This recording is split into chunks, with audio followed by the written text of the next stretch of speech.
My name is Julia Holloway. I'm 32 years old. Last Saturday, at my sister's engagement dinner, my mother introduced me to the groom's family. She smiled at them the way she smiles at neighbors, warm, rehearsed, and said, "This is our other daughter. She cleans houses for a living." My dad nodded. Didn't miss a beat. "We've given up on her." 23 guests, white tablecloth, bread baskets still warm. And the groom's mother, a woman I had met once before, 18 months ago, across a boardroom table, set down her fork, looked me dead in the eye, and whispered, "Wait, you're her?" My mom lost all color.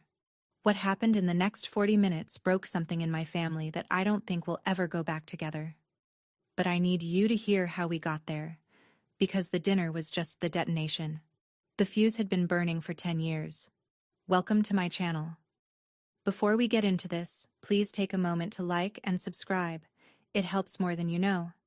And while you're at it, drop a comment telling me where you're watching from and what time it is where you are. I love reading those. Now, let me take you back 10 years, to the night my family decided I wasn't worth the investment. I grew up in Carver, Indiana. Population 9,000. The kind of town where everybody knows your dad's car and your mom's casserole recipe. My father, Gerald, has worked at the same insurance company for 30 years, same desk, same title, regional claims manager, a position he got at 31 and never left. My mother, Diane, was a sharp woman. She could run payroll in her head. She did books for 3 local businesses before I was born. Then she got pregnant with me, and my dad told her it was time to stay home. So she did. She never went back. I don't think she ever forgave us for that. Not me. Not my sister. Not really. My sister Paige is 4 years younger. 28 now. She works as a marketing coordinator in Indianapolis. She's been promoted twice in 3 years, and every time she is, my mother calls me. Not to share Paige's news, to make sure I've heard it. Our living room wall tells the whole story. Paige's diplomas, Paige's Employee of the Quarter plaque, Paige's sorority composite. My frames stop at my college graduation photo. 4 years of a business degree, and that's the last thing I did that made sense to them. There's a rhythm to how my mother introduces us at church, at grocery stores, at family reunions. Paige just got promoted again. Pause. Then the pivot. Julia's still doing her thing. My dad never corrects her. He never adds detail.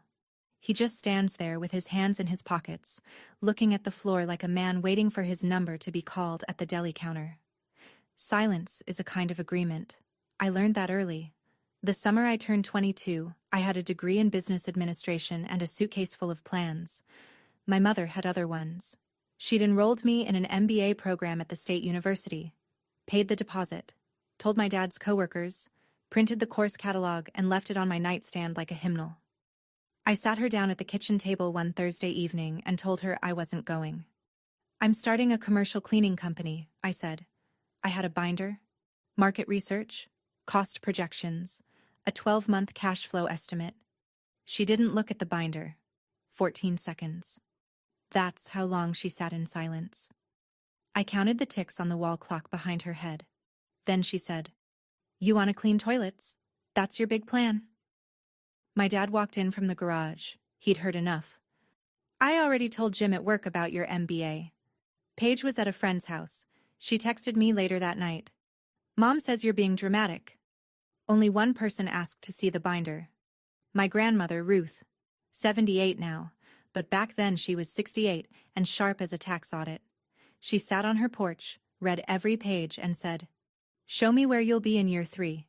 She gave me $800 from her savings, and a handkerchief, white cotton, hand-embroidered, monogrammed with her initials, RH. She pressed it into my palm and said, "For the hard days." That night, my mother told me if I wanted to scrub floors, I could do it without her money. She cut me off. I folded my binder, put it in my backpack, and drove 4 hours to Indianapolis. I didn't argue. I just drove. My first apartment cost $475 a month. Studio. 1 window. Radiator that clanked at 3 a.m. like someone was trapped inside the wall. I bought a used van for $2,200. White. No logo. The air conditioning worked on Tuesdays and Fridays. No discernible reason. My first client was a dental office on Meridian Street. 3 rooms, a waiting area, a bathroom with mint green tile. $200 a week. I cleaned it myself every morning at 5 a.m. before spending the afternoon knocking on doors and the evening doing my own books at the kitchen counter. 6 months in, I had 4 contracts. I was working 7 days a week, and my shoulders ached in a way that didn't stop when I slept. By the end of year 1, I'd brought in $62,000 in revenue.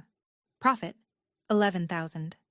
I hired my first employee, Maria, a single mom from Guatemala who showed up 15 minutes early every shift and never once complained about the work.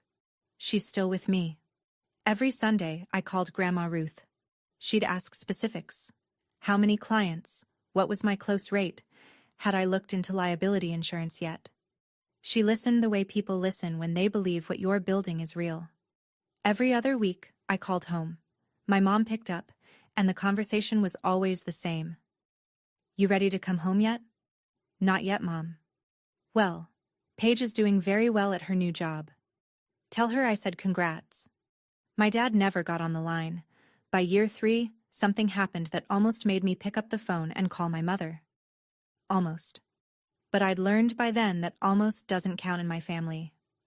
Year 3 changed everything. I signed a contract with a 12-story office building on the north side of Indianapolis. Annual value, $340,000. I opened a second location, hired my 38th employee. Revenue crossed $1.4 million. I was 25 years old and running a company that cleaned more square footage in a week than most people walk in a year. I called my mother. Mom, I just signed a contract worth $340,000 a year. Pause. Then. So how many people are you sending to mop floors now? 38. 38 people mopping floors. That's something. My dad's voice came through the speakerphone. Your sister just got accepted into a leadership program at her company.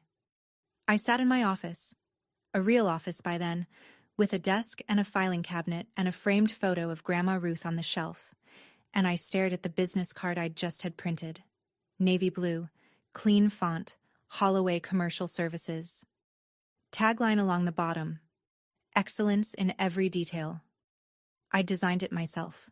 Spent 2 days choosing the shade of blue. That was the last time I volunteered information about my business to my parents.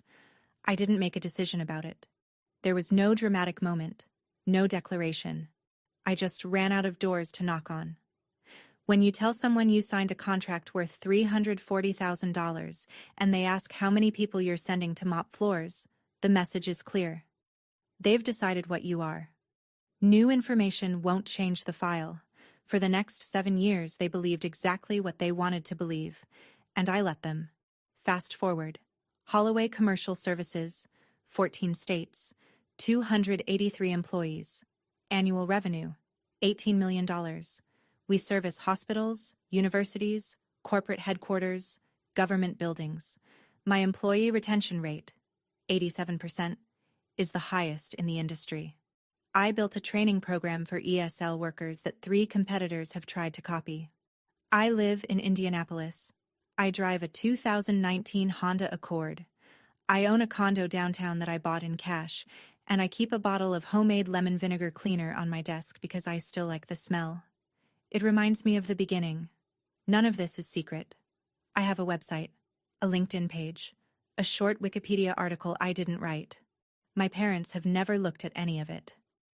Then Paige called. It was the first time in 4 months. I was reviewing a facilities proposal when her name popped up. I almost let it ring. I'm engaged, she said. Garrett Ellsworth. His family is hosting an engagement dinner next Saturday. Mom wants you there. Mom wants me there?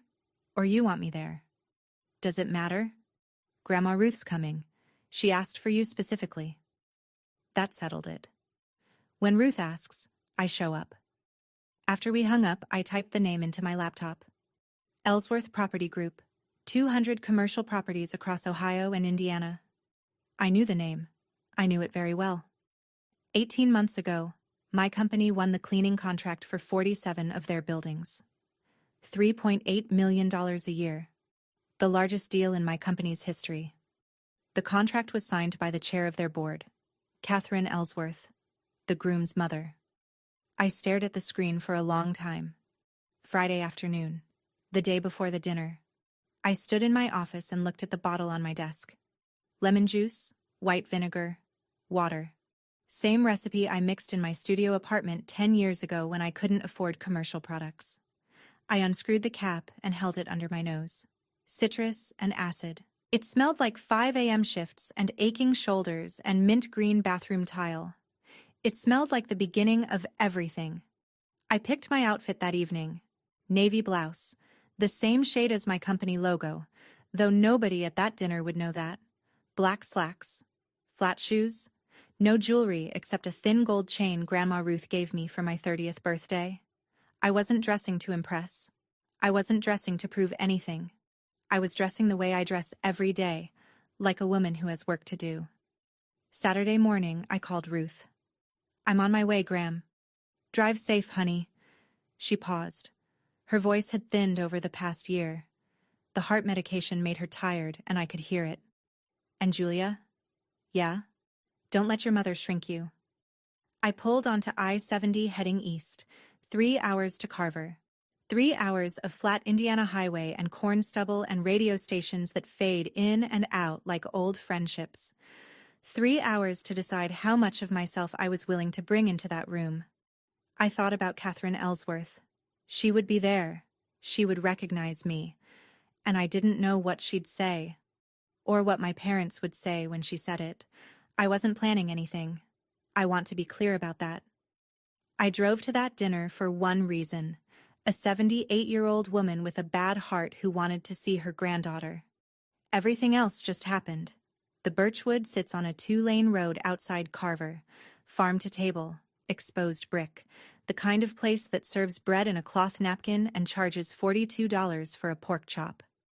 I pulled into the parking lot at 6:55 p.m. 5 minutes early. My mother's car was already there. The silver Buick, parked near the entrance. Gerald's coat hung in the back seat. Paige's white SUV was 2 spots over, a just-engaged sticker on the bumper that looked like it had been applied with a ruler. The private dining room was at the back.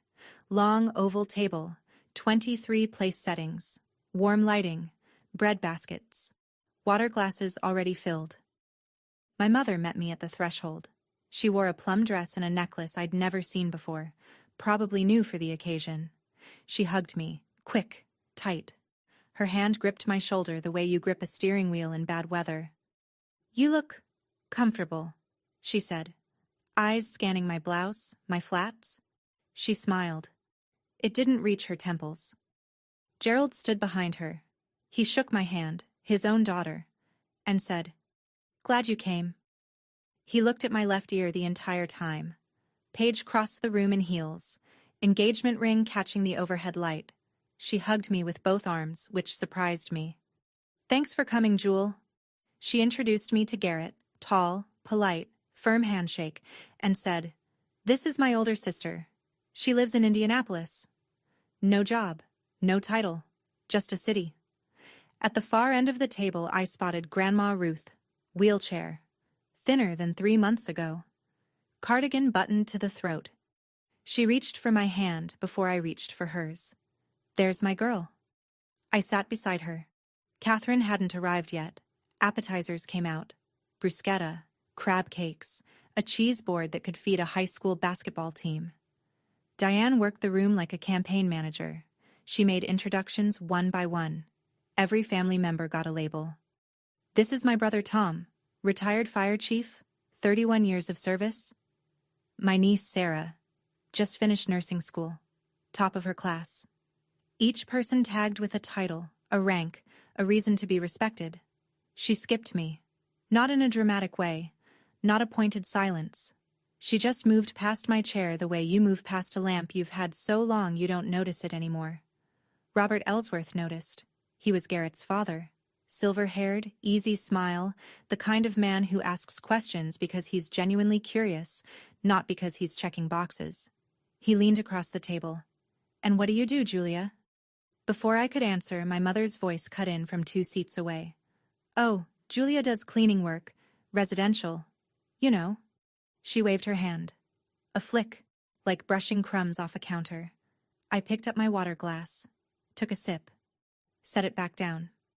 Robert nodded politely. Garrett's sister Megan, 26, warm eyes, a teacher in Columbus, tilted her head. Oh, like a cleaning service? That's pretty cool. Diane smiled. Well, it's a living. Under the table, Grandma Ruth found my hand. She squeezed once, firm. Her knuckles were swollen, but the grip was steady. I squeezed back. Then the front door opened. Heels on hardwood. A voice from the hallway apologizing for the traffic on Route 9. Catherine Ellsworth walked into the private dining room. And everything I thought I knew about this evening shifted. Catherine Ellsworth was 61 years old and looked like a woman who had earned every one of those years on her own terms. Silver bob, gray blazer over a black blouse, no excessive jewelry, just a watch that probably cost more than my first van. She moved through the room with the efficiency of someone who chairs quarterly board meetings. Handshake, name, eye contact, next. Garrett kissed her cheek. Robert pulled out her chair. Diane beamed and said something about how lovely it was to finally meet in person. Catherine came around the table. She reached me. She stopped. Half a second, maybe less. But I saw it. A flicker behind her eyes. Recognition. Then recalibration. Her gaze moved to my blouse. Navy blue, the same shade she'd seen across a boardroom table in Columbus 18 months ago. She took my hand, held it a beat longer than the others. Julia, how lovely to see you here. Her voice was measured, warm, but there was a question folded inside it that she wasn't ready to unfold yet. Mrs. Ellsworth, good to see you too. She sat down across from me, placed her napkin on her lap, accepted a glass of water from the server, and then, very quietly, she looked at me one more time. Nobody noticed.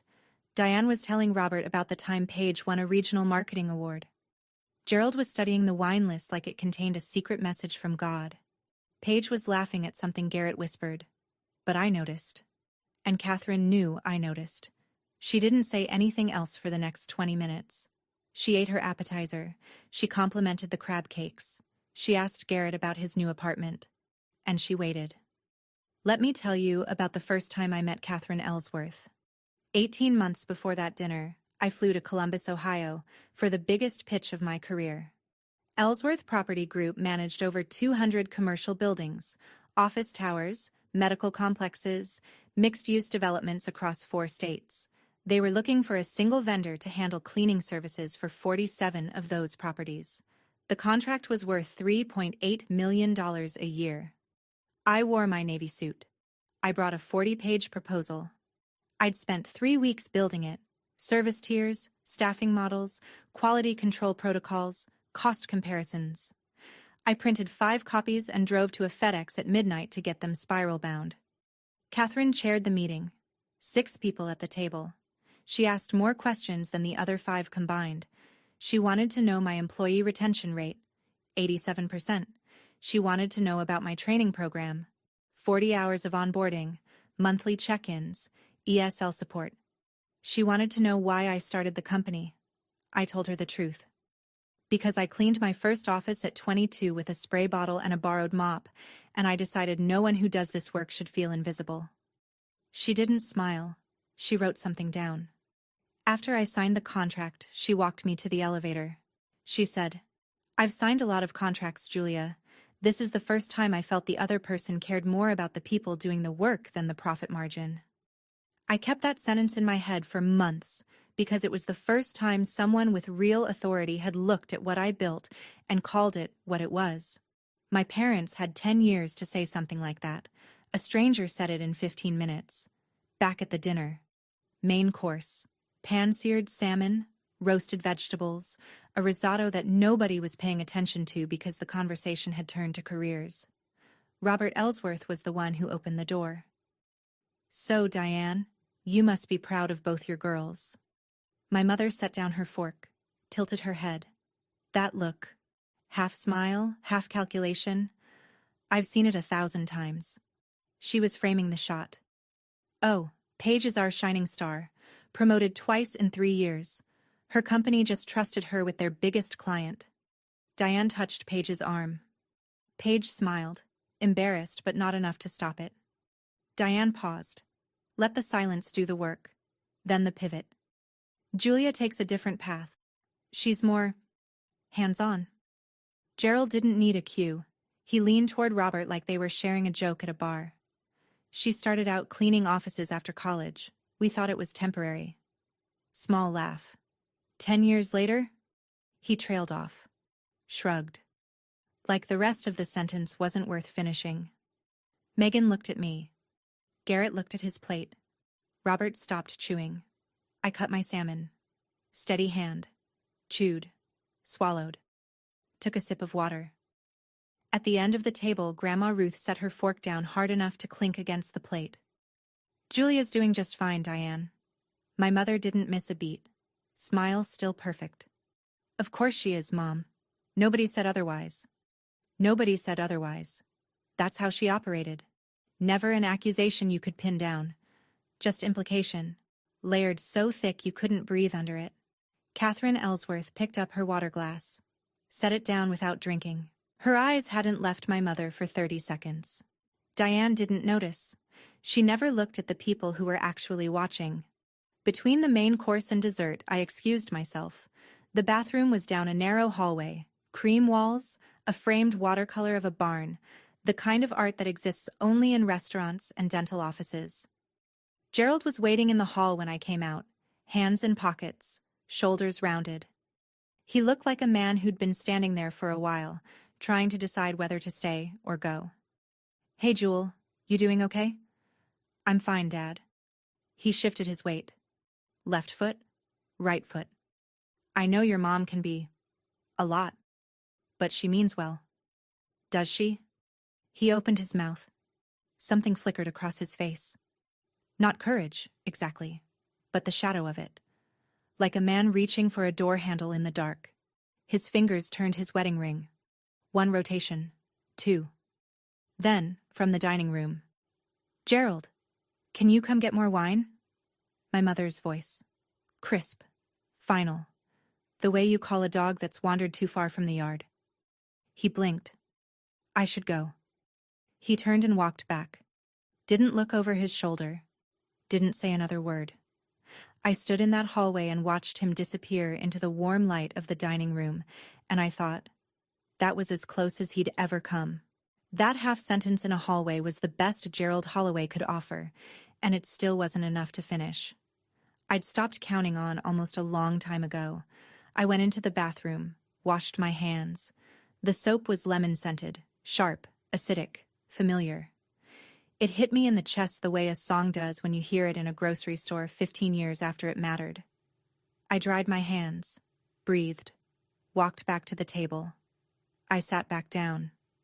Grandma Ruth touched my wrist, her version of asking without asking. I nodded. She let go. Paige had stepped away to talk to Garrett near the window. Her phone lay face down on the table beside her bread plate. The screen lit up. Notification banner. Group chat. Wedding planning with a ring emoji. I didn't pick it up. Didn't touch it. But the preview was right there. Bright against the white tablecloth, and I have functioning eyes. Diane's name, sent 2 hours before dinner. Whatever you do, don't let Julia talk about her work tonight. The Ellsworths don't need to know our family has a cleaning lady. Beneath it, Paige, sent 1 hour before dinner. Already handled. I introduced her as my sister in Indianapolis. That's it. I read both lines twice. Then the screen went dark. 23 people in this room. 3 of them had coordinated in advance to make sure I stayed small. Not a spontaneous remark. Not a careless slip. A plan. Written down. Time-stamped. I picked up my water. Drank. Set it down. Grandma Ruth studied my face. She couldn't have seen the phone from her angle, but she read something in my jaw, my shoulders, the way I held my glass. You all right, honey? I'm fine, Gram, just seeing clearly. She didn't push. She never does. Ruth has spent 78 years learning when to speak and when to let silence carry the weight. Paige came back, picked up her phone without checking the screen, and slid it into her purse. She smiled at me. Bright. Easy. A smile that had never once wondered what it cost to receive. Dessert menus arrived. I didn't open mine. Under the table, I opened my wallet. Found the handkerchief. White cotton, 10 years soft. The monogram had faded from navy to something closer to dusk. RH. But I could feel the stitching with my thumb. Ruth had pressed this into my palm the night I left Carver. I'd carried it every day since. Through the studio apartment, through the first contract, through the second location, the 50th employee, the 100th building. It had been in my pocket when I signed the Ellsworth deal. It was in my pocket now. I ran my thumb across the thread and thought about the group chat. 2 messages, 6 sentences, 10 years of assumptions, scheduled and confirmed like a dinner reservation. This wasn't about ignorance. They knew enough to plan around it. They knew enough to agree on a script. Don't let Julia talk about her work. As if my work were a stain they needed to cover before company arrived. I didn't decide to expose anyone. I didn't form a plan or rehearse a speech. I just made a decision that was 10 years overdue. I would stop being smaller than I am. If someone asked me a direct question, I would give a direct answer. No downplaying, no deflecting, no performing modesty to protect people who had never protected me. Catherine caught my eye across the table. She was stirring cream into her coffee with the slow precision of a woman who notices everything. "How's Indianapolis treating you?" she asked. "Busy," I said. "Good busy." She nodded, took a sip, said nothing else. But I could see her doing the math. The woman Diane described versus the woman she'd met in a boardroom. The numbers weren't adding up. And Catherine Ellsworth was not a woman who tolerated bad arithmetic. If you've ever sat at a family table and felt invisible, felt like the person they described wasn't the person you'd become, I need you to hit subscribe right now. Because what happens next at this dinner is the reason I'm telling you this story. And I promise you, you're going to want to be here for it. Dessert plates hadn't landed yet when my mother stood up. She tapped her knife against her wine glass. 2 crisp clinks. And the room went quiet. "I'd like to say a few words." She pressed her hand to her chest, eyes glistening. On command. I've seen her do this at funerals, at church potlucks, at PTA meetings where she needed a budget approved. Diane Holloway can summon tears the way some people summon an Uber. "When I look at Paige," she said, "I see everything I ever dreamed my daughter would become." She talked for 2 full minutes.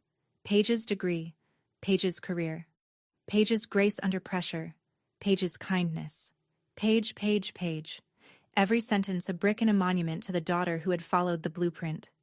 She didn't say my name. Not once. Robert Ellsworth shifted in his seat. He glanced at me, then back at Diane. The kind of man who counts omissions. He waited until she paused for breath. "And your older daughter?" he said. "Julia, right? She's here tonight too." My mother blinked, recalibrated, found her footing. She looked at me the way you look at a stain on a tablecloth you thought you'd already treated. "This is our other daughter. Cleans houses for a living." She said it with a smile, like it was charming, like it was a quirky footnote in an otherwise polished family resume. Gerald from his chair without being asked. "We've given up on her." He laughed. Nobody laughed with him. 2 seconds of silence. Catherine Ellsworth set down her fork. Slowly. The way you set something down when you've decided the next thing you do matters. 23 people staring, and Catherine hadn't blinked. The silence held for 3 full seconds, long enough for the server to freeze halfway through refilling Robert's water glass. Megan looked at her plate. Garrett put his hand on Paige's knee under the table. I saw the shift. Uncle Tom coughed into his fist. Catherine turned to me. Her voice was level, unhurried. The same tone she'd used in that boardroom in Columbus when she asked me about retention rates. "Julia, I'm curious. Tell me about your cleaning work." My mother moved fast. "Oh, it's nothing fancy." Diane's smile widened. The emergency version, the one she deploys when the narrative is slipping. She goes to people's houses, scrubs, that sort of thing. Been doing it since college. Catherine didn't look at her. I'd like to hear from Julia, if you don't mind. That sentence landed on the table like a dropped glass. Polite, clear, final. I set down my napkin. I own a commercial cleaning company, I said. We service office buildings, hospitals, and universities. Diane's smile went thin. She makes it sound so official. Catherine, still looking at me. How many states? 14. Gerald's fork clinked against his plate. He hadn't moved it. His hand just twitched. How many employees? 283, as of last month. Paige's head turned toward me. Slow. Like watching someone look up from their phone and realize the building across the street is on fire. Robert leaned back in his chair. Megan's lips parted. Garrett looked at his mother with an expression I recognized, the look of someone realizing there's a conversation happening above his clearance level. Diane's smile was gone, replaced by nothing, a blank wall where a window used to be. Catherine reached for her purse. She pulled out a business card, navy blue, clean font. A tagline along the bottom I could read from across the table because I'd spent 2 days choosing every word of it. Holloway Commercial Services. Excellence in every detail. Catherine placed it on the white tablecloth in front of my mother. Face up. Centered. Wait. You're her? She said it quietly. Not a question. A confirmation. She already knew. She was asking it for Diane. Yes, ma'am. Catherine looked at my mother, then at my father, then back at me. Her voice carried the way voices carry in courtrooms, measured, factual, without decoration. My company signed a $3.8 million annual contract with Holloway Commercial Services 18 months ago. 47 buildings across 4 states. Julia presented the proposal herself. She paused. She sat at my boardroom table. I watched my mother's face. I've seen Diane Holloway in every state of emotion, furious, wounded, theatrical, cold. I have seen her cry at school plays and yell at grocery clerks and deliver eulogies that made grown men weep. But I had never, not once in 32 years, seen her lose color. It started at her cheeks, spread to her lips. Her hand, still holding her wine glass, went white at the knuckles. Gerald's hand froze halfway to his glass. Suspended, like someone had paused a video. Paige stared at me, mouth slightly open. The engagement ring catching light she was no longer paying attention to. Grandma Ruth didn't move, didn't speak. She just looked at Diane with an expression I'd never been able to name until that moment. It was patience. The kind that comes from watching a lie you've known about for years finally meet the air. 4 seconds of silence. Then everybody talked at once. Garrett leaned forward. Wait, Julia, you run a company? Megan. 14 states? Uncle Tom turned to my dad. Gerald, did you know about this? Robert Ellsworth set his napkin on the table and looked at my father the way a man looks at a colleague who's just been caught in a lie at a board meeting. Gerald, you said you'd given up on her. Gerald picked up his wine glass. Drank. Said nothing. Diane recovered first. She always does. 30 years of controlling the narrative in Carver, Indiana, doesn't break in one evening.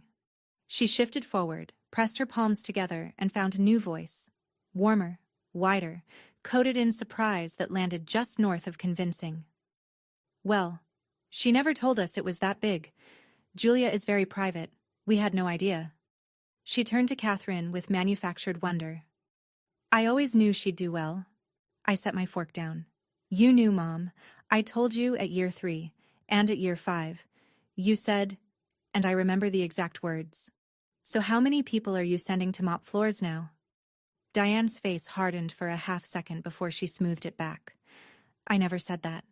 From the end of the table, Grandma Ruth's voice, quiet, steady, final. You said it, Diane, on speakerphone. I was in the room. Ruth didn't raise her voice. She didn't need to. She delivered the sentence the way she delivers everything, like a woman who has spent 78 years saving her testimony for the right moment. Gerald reached for the bread basket, put his hand on a roll, didn't pick it up. Just held it there, like a man who'd forgotten what he was reaching for. My mother's eyes filled. Right on schedule. She pressed her napkin to her mouth. Inhaled.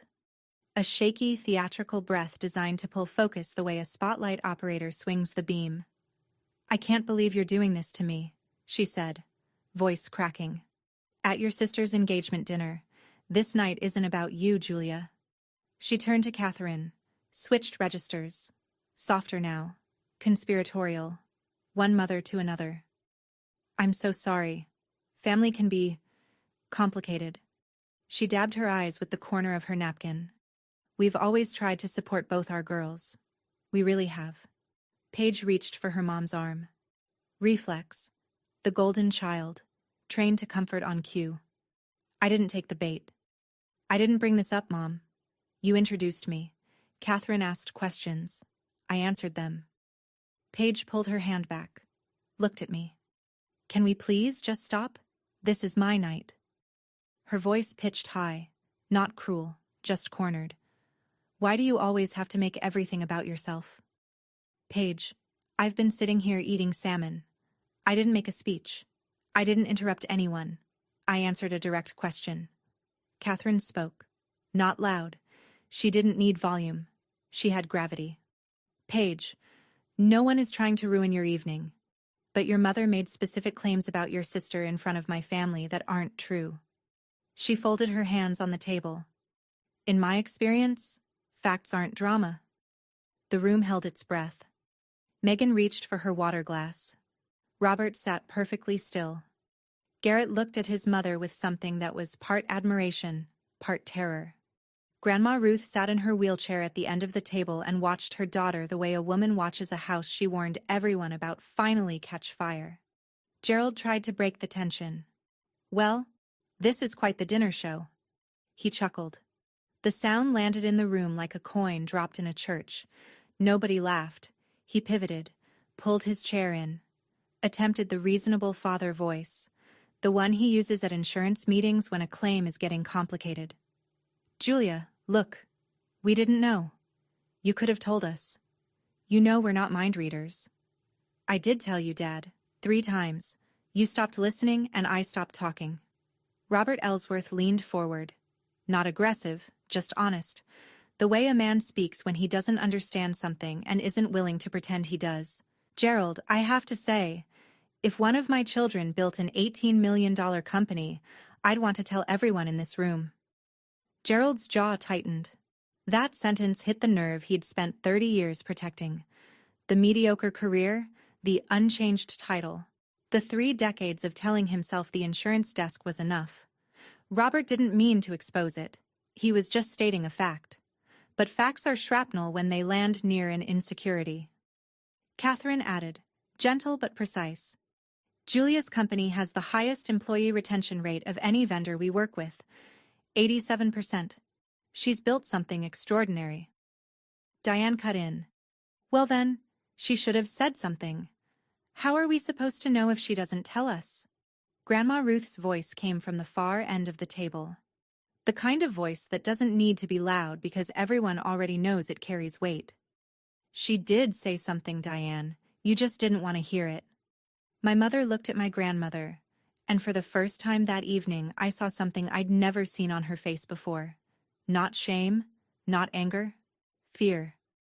The table fractured into small conversations. Garrett talked to Paige in low tones. Robert refilled Catherine's water. Uncle Tom excused himself to the restroom and stayed gone long enough to suggest he was calling his wife.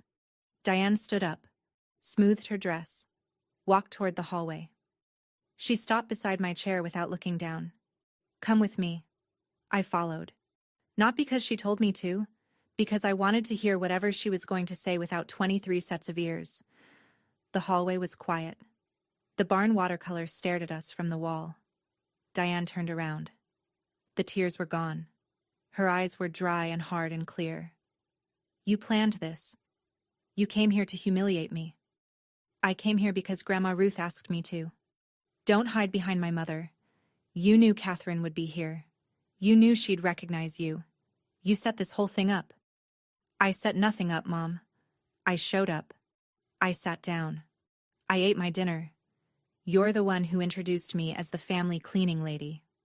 Her jaw worked. She changed angles. If you think this changes anything, you're still the girl who chose to scrub toilets instead of getting a real education. I have a degree, Mom. I chose a different path. You chose to pretend it didn't exist. After everything I sacrificed for you, everything I gave up, you sacrificed your career. I know. You remind me every time we talk. But that was your choice, Mom. And this is mine. If you walk away from this family, you'll have nothing. I looked at her. This woman who gave up her calculator for a kitchen, who hated the choice and punished me for making a different one. I'll have exactly what I have now. A company, 283 employees, and a grandmother who knows my name. She flinched.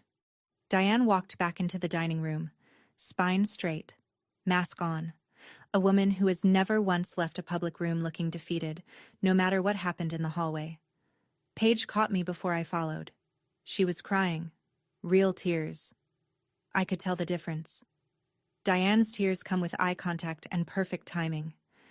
Paige's tears came with mascara running and her voice catching on syllables she couldn't control. "Why didn't you ever tell me?" she said. "I'm your sister." I leaned against the wall. "When was the last time you asked me about my life, Paige? Not texted about a holiday schedule. Asked." She opened her mouth. Closed it. Opened it again. Nothing came out. "I'm not angry at you," I said. "You believed what Mom told you because it was easier than checking. I thought you were struggling.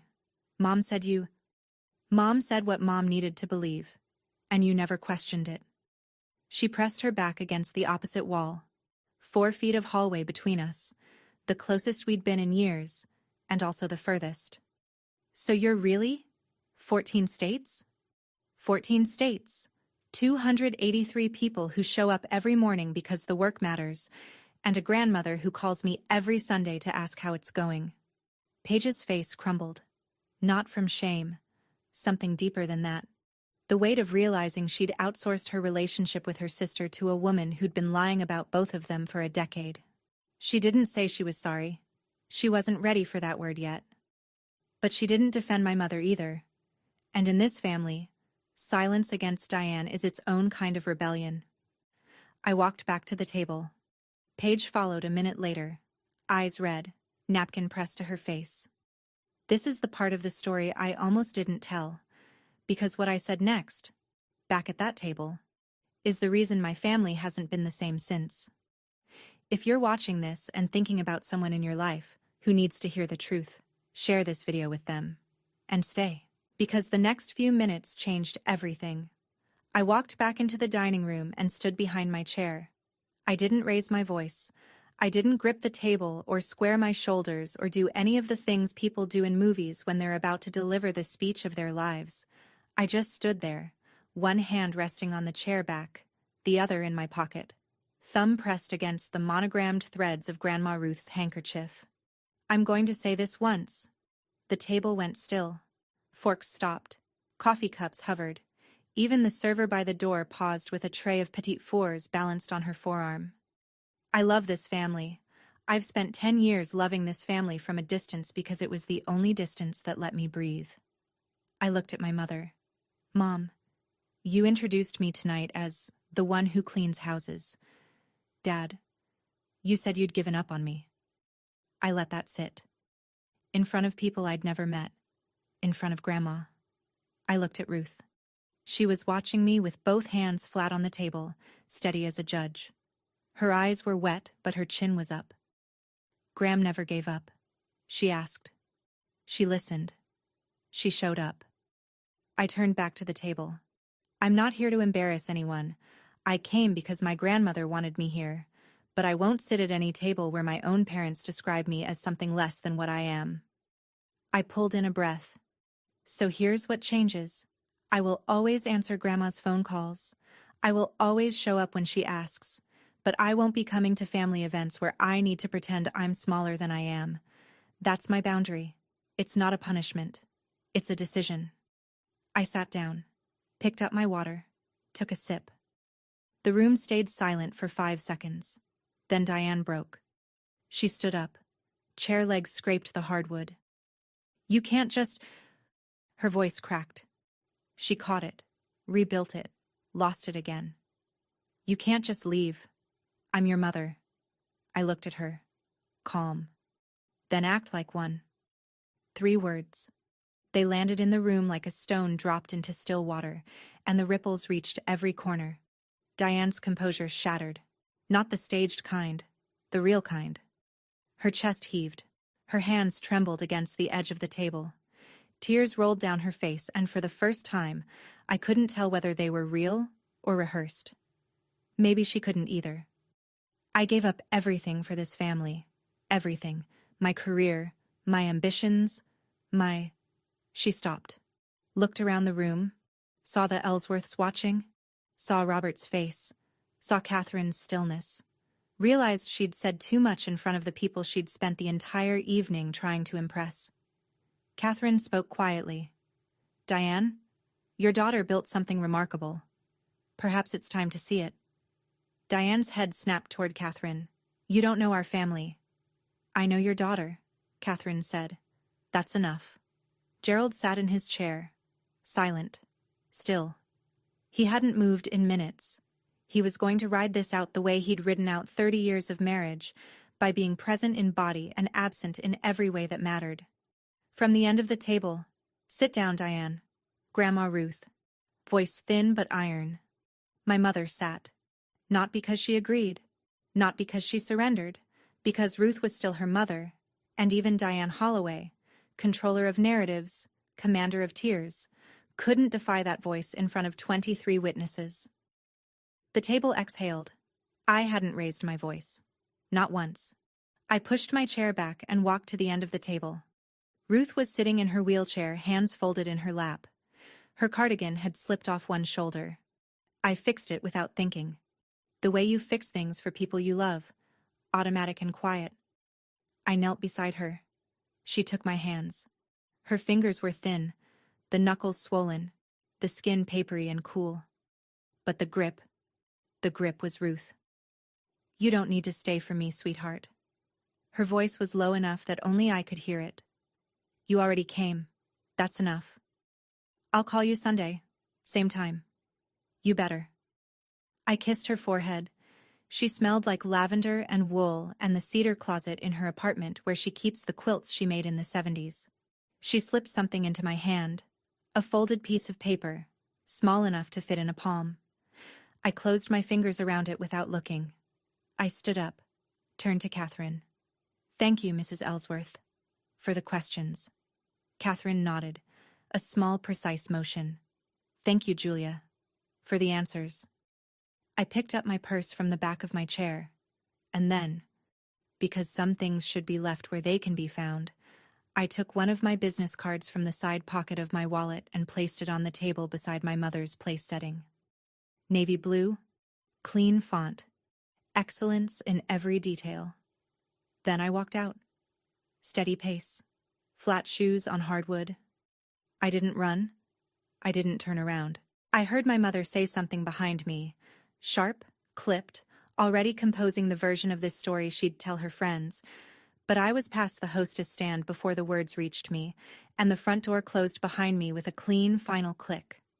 I drove 11 miles before I pulled over. A church parking lot. Small. White clapboard. Empty except for a minivan near the back that probably belonged to the custodian. The kind of place where people go when they need to sit with something too large for a car seat. I turned off the engine. The dashboard clock said 9:07 p.m. Through the windshield, I could see a security light mounted on the side of the church, throwing a pale circle onto the gravel. I opened my hand. Ruth's note. Folded twice. Her handwriting, shaky, arthritic. The letters leaning right like they were bracing against wind, but clear. Every word legible. Julia, I watched you build your life the way I always wanted to build mine. Your mother got my fear. You got my courage. I'm sorry it took me so long to say it out loud. Don't wait for them to see you. The right people already do. Graham. I read it 3 times. Then I cried. Not the way people cry in stories. Graceful tears, a single drop rolling down a cheekbone. I cried ugly and hard, bent over the steering wheel of a Honda Accord in the parking lot of a church I'd never been to, with the engine off and the windows fogging from the heat of a grief I'd carried for 10 years.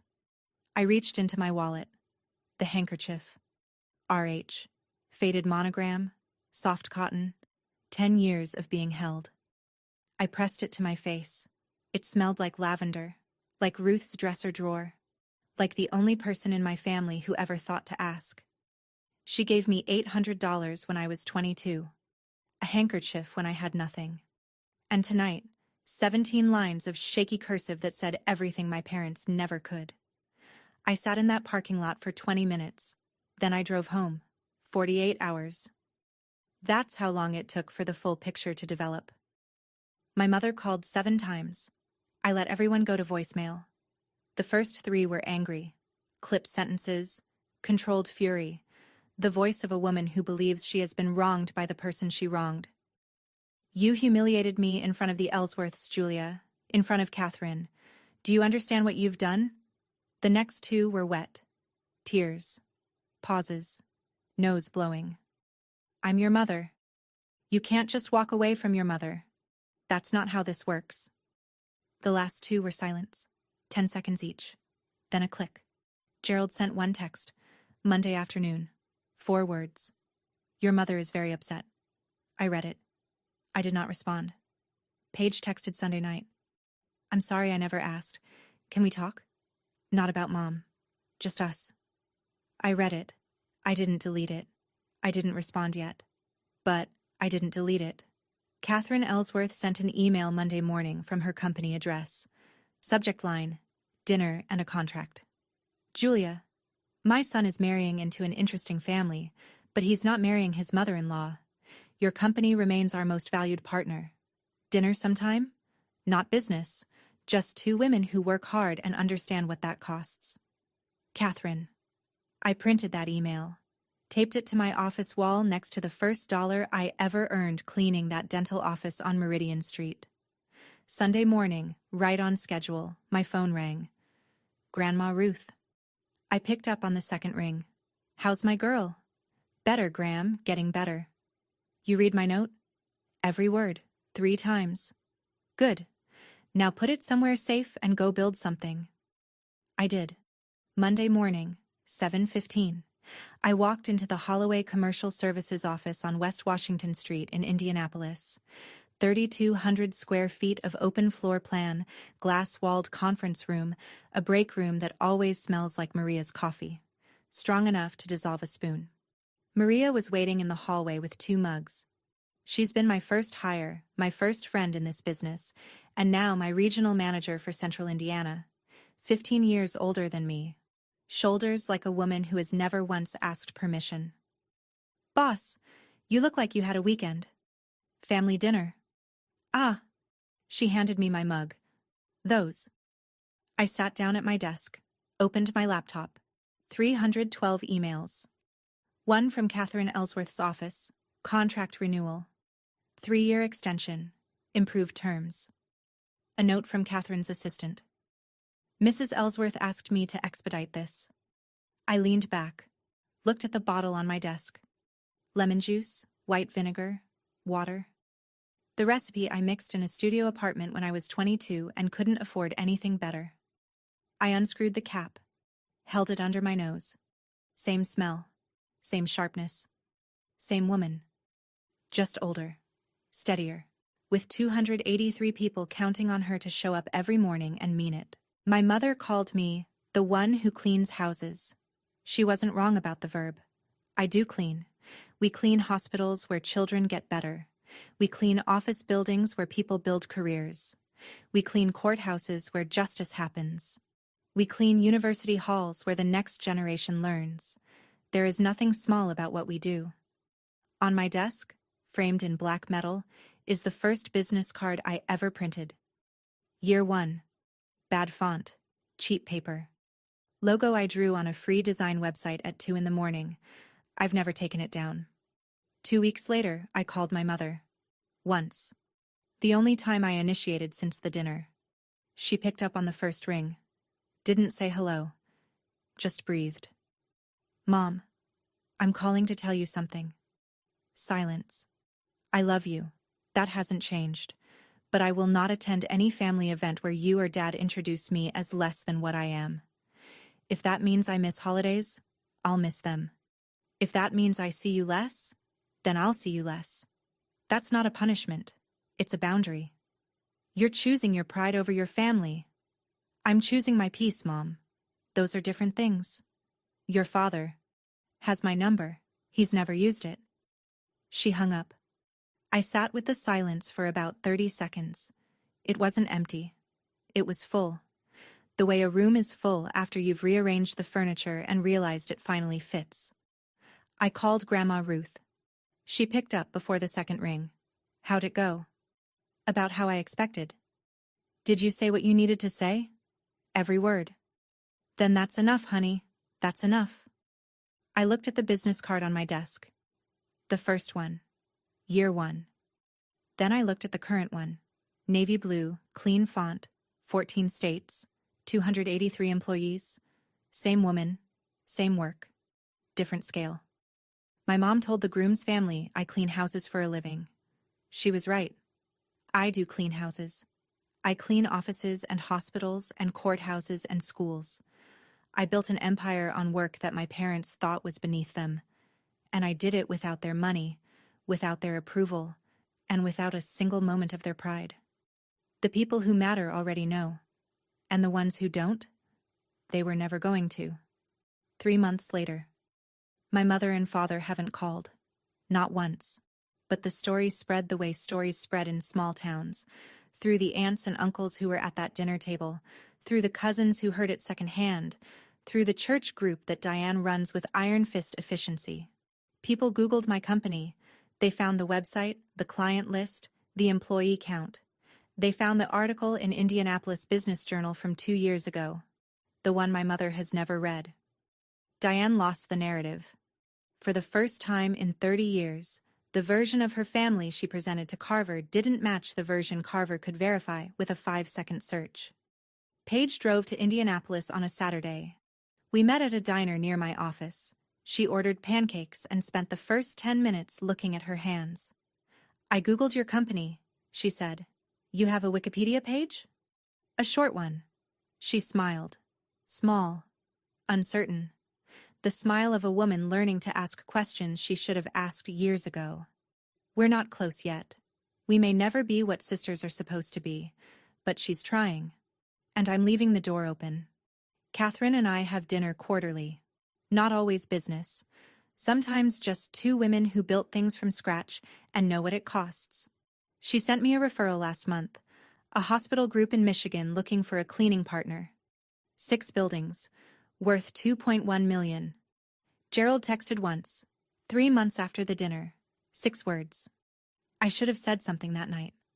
I read it. Didn't respond. But I saved it. Grandma Ruth calls every Sunday. Her voice is thinner now. The heart medication makes her tired, but she still asks about my numbers, my people, my plans. And I still answer every question. My parents told everyone I just clean houses. They were right about the verb. Wrong about the just. There is no just in building something from nothing. There is no just in 283 families who eat dinner because of the work we do. My grandmother gave me $800 and a handkerchief and a note that said, I got her courage. That's the inheritance that mattered. The people who see you, they already see you. And the ones who refuse? No amount of proof will ever be enough. That's my story. 10 years of silence. One dinner that said everything. If this reminded you to stop shrinking for people who refuse to see you, share this video. Drop a comment, hit subscribe, and I'll see you in the next one.